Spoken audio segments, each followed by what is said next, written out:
There was a time when BlackBerry was untouchable. Presidents used it, CEOs depended on it, and for a while it felt like BlackBerry would rule the mobile world forever. But now, it's a relic of tech history. What happened?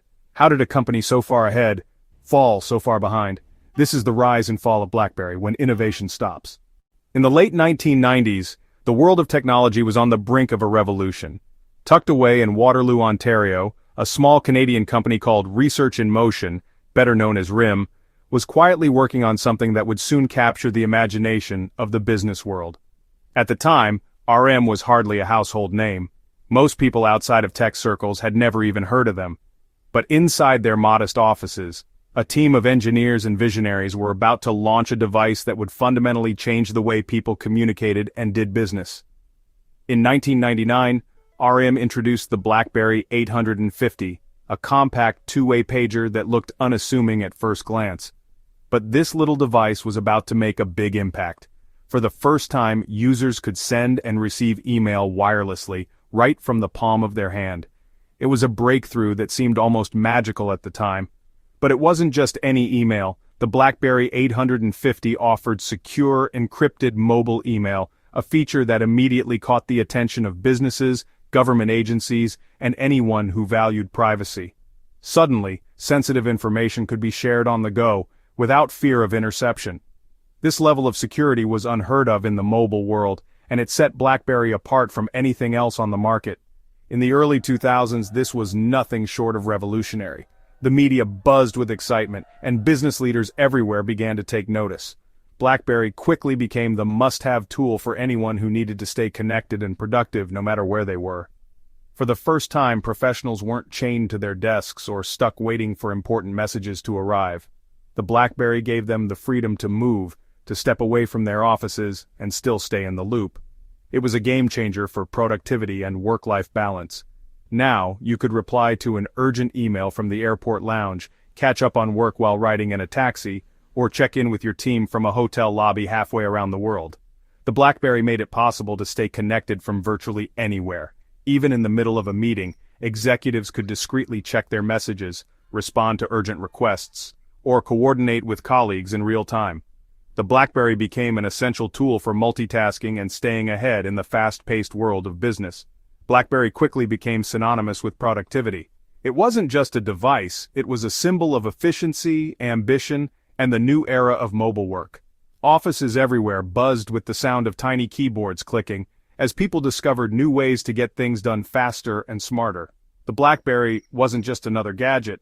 It was the device for serious business people, a badge of honor for those who wanted to stay ahead of the curve. It marked the beginning of a new era, where being connected meant being empowered, and where a small Canadian company had risen to become a true giant in the world of technology. By 2007, BlackBerry owned over 50% of the United States smartphone market. The Crackberry nickname wasn't a joke, it was an obsession. Even President Barack Obama famously refused to give his up when he entered office. That's how indispensable it was. But then, 2007 happened. In a moment that would change the tech world forever, Apple unveiled the iPhone. The world watched as Steve Jobs, with his signature black turtleneck and jeans, introduced a device that was unlike anything anyone had seen before. The crowd's reaction was electric, gasps, cheers, and a sense that something big was happening. It wasn't just another phone, it was a revolution in the palm of your hand. And the industry shifted overnight. Suddenly, the idea of a phone was redefined. Touchscreens replaced tiny keyboards. Full web browsing meant you could see the internet just like on your computer, not a stripped-down mobile version. And then, there was the App Store, a digital marketplace where anyone could create and download apps, opening up endless possibilities. The iPhone wasn't just a new gadget, it was a new way of thinking about what a phone could do. These weren't just features, they were a vision of what smartphones could be. But at Research in Motion, the company behind BlackBerry, the mood was dismissive. Executives literally laughed off the iPhone, convinced it was a toy for tech enthusiasts, not a serious business tool. They saw Apple's bold moves as risky, even foolish. RIM execs confidently declared that people would never want a phone without a physical keyboard. To them, the tactile feel of buttons was essential for productivity. They believed business users would always prefer the reliability and speed of typing on real keys, dismissing the touchscreen as a gimmick that would never catch on. They mocked the iPhone's battery life, pointing out how quickly it drained compared to their own devices. In meetings and interviews, they joked about how impractical it was to have a phone that needed charging before the workday was done. To them, battery life was king, and the iPhone simply didn't measure up. They said business users didn't care about music or games. Why would a professional need to listen to songs or play games on their phone? BlackBerry's focus was on email, security, and business apps. They missed the point entirely. The iPhone was about merging work and play, about giving users the freedom to choose what mattered to them. Apple wasn't just building a phone. Behind the scenes, teams of engineers were reimagining what a mobile device could be. They were creating a seamless experience where hardware and software worked together perfectly. Steve Jobs wasn't just selling a product, he was selling a vision of the future.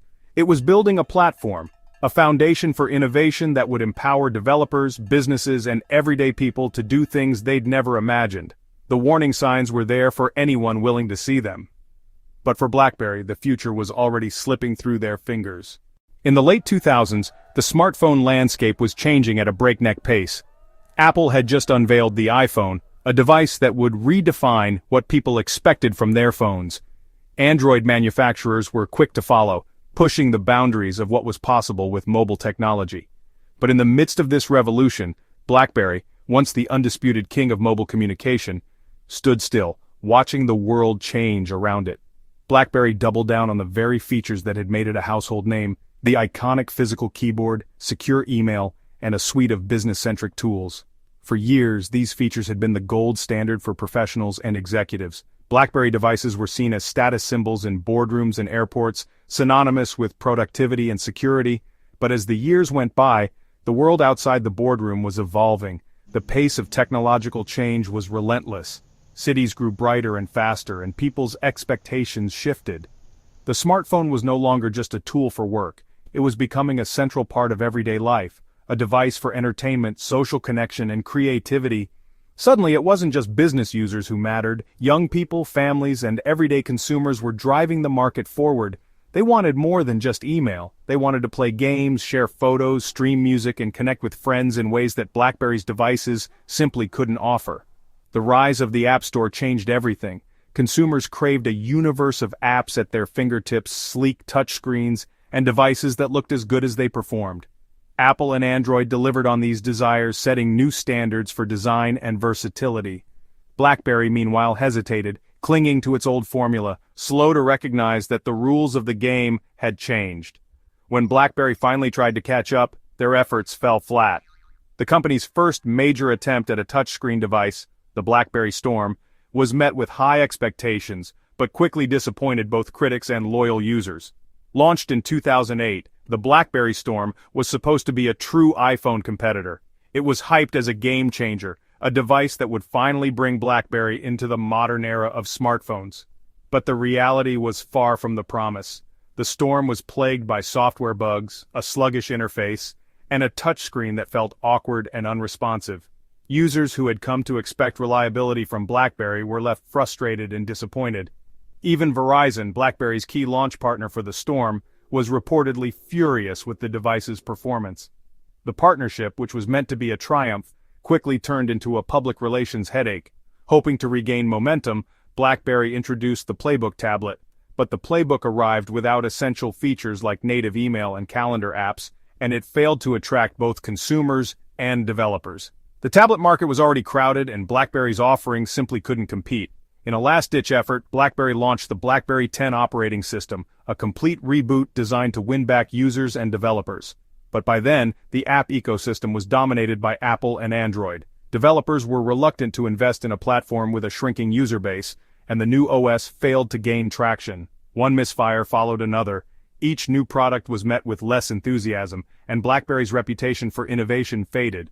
The company's refusal to adapt quickly enough to a changing world ultimately sealed its fate, serving as a cautionary tale for any business that thinks past success guarantees a future. BlackBerry's market share plummeted, from 20% in 2009 to just 0.2% by 2016.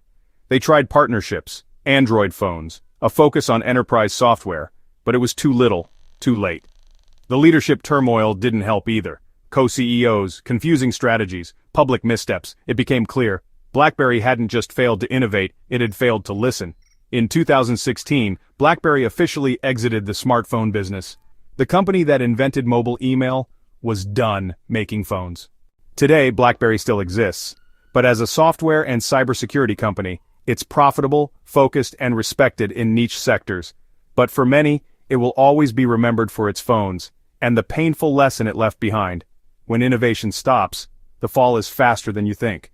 BlackBerry didn't lose because it lacked talent. It lost because it believed being first was enough.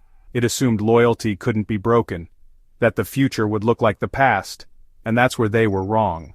In tech, comfort is the enemy, because the second you stop innovating, someone else will do it for you, and when they do, they won't just beat you, they'll erase you. This was the rise and fall of BlackBerry. Don't forget to like and subscribe for more deep dives.